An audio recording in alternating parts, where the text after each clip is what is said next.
Assalamualaikum warahmatullahi wabarakatuh. Berjumpa lagi dengan saya Haris Nuzul dari WLC Training and Consultant. Jangan lupa untuk subscribe, kemudian follow di IG dan di TikTok, dan jangan lupa share jika ini mungkin ya berguna lah buat calon pengantin atau yang lainnya. Oke, sekarang yang akan saya bahas adalah mengenai ada salah satu WO yang bertanya kepada saya. Tanyanya gini, kurang lebih.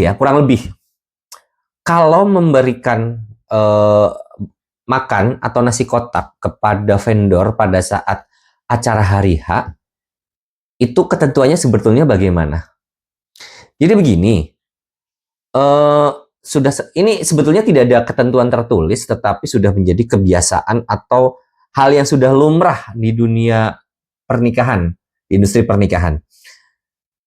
Jadi biasanya pemangku hajat itu akan menyediakan makan untuk para vendor yang membantu di hari H.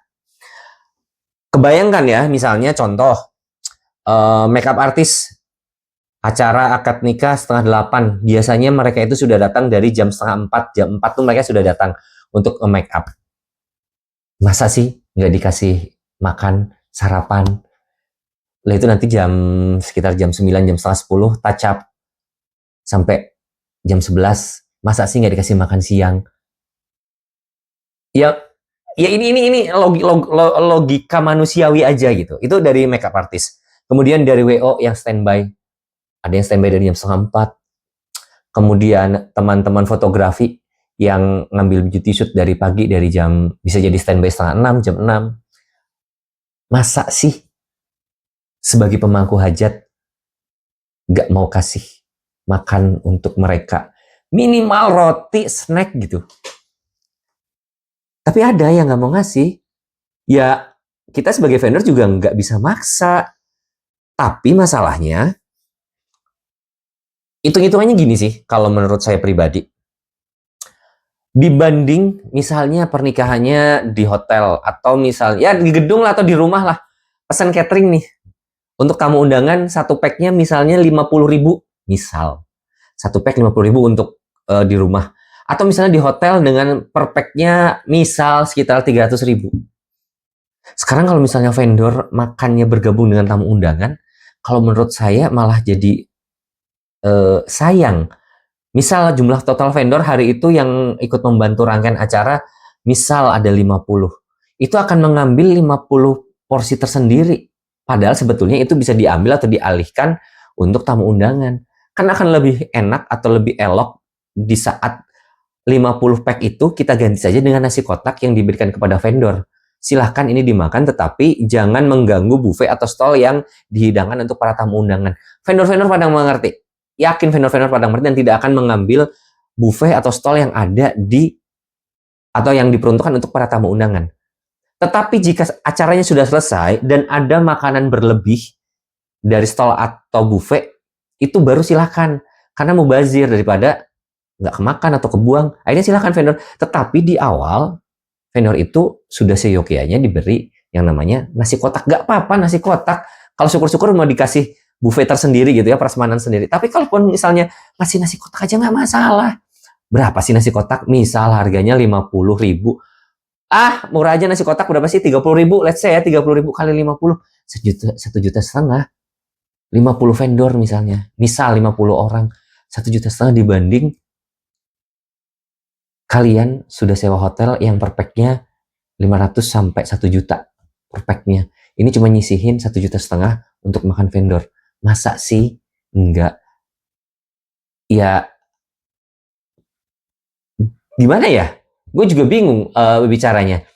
Karena kita tuh dibantu gitu sama para vendor yang membantu rangkaian acara pernikahan. Tapi kalau saya sih lebih baik utamakan perut dulu ya. Supaya apa? Supaya bekerjanya juga enak gitu. Sekarang kebayangkan makeup artis yang datang dari 3:30, nge-make up, terus nggak dikasih sarapan, nggak dikasih makan siang. Fotografer yang datangnya dari 5:30 dari pagi, nggak dikasih sarapan, nggak dikasih makan siang.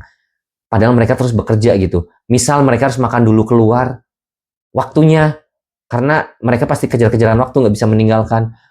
Kalau misalnya pesan sendiri GoFood, belum ambil ini, itunya. Apa salahnya untuk pemangku hajat menyisihkan sebagian rezekinya untuk memberikan makan para vendor. Akan berkah dibanding para vendor nanti ngambil makan di buffet pada saat acara. Harusnya kan mereka bekerja, tidak boleh ambil makanan di buffet atau di stall. Nah, maka dari itu, istilahnya begini kasarnya, kasih makan dulu, setelah beres makan tinggal bekerja, kan enak gitu. Ya, tapi ini kembali lagi para pemangku hajat, tidak ada aturan tertulis, tetapi yang jelas ini adalah hanya apa ya, secara manusiawi aja sih.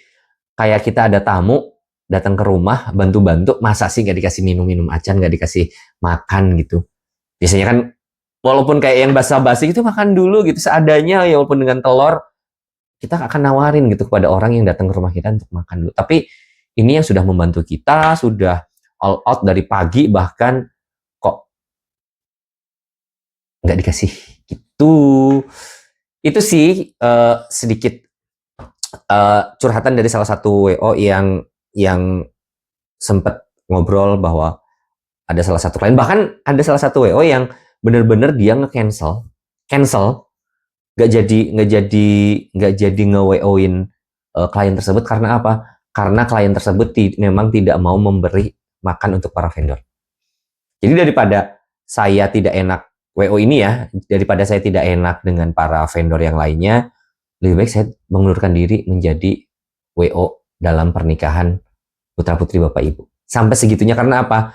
Karena beliau ini juga punya prinsip bahwa memang perut nomor satu. Dan bukan berarti yang lain nomor dua, tapi memang harus makan dulu nih supaya enak gitu kerjanya. Itu sih.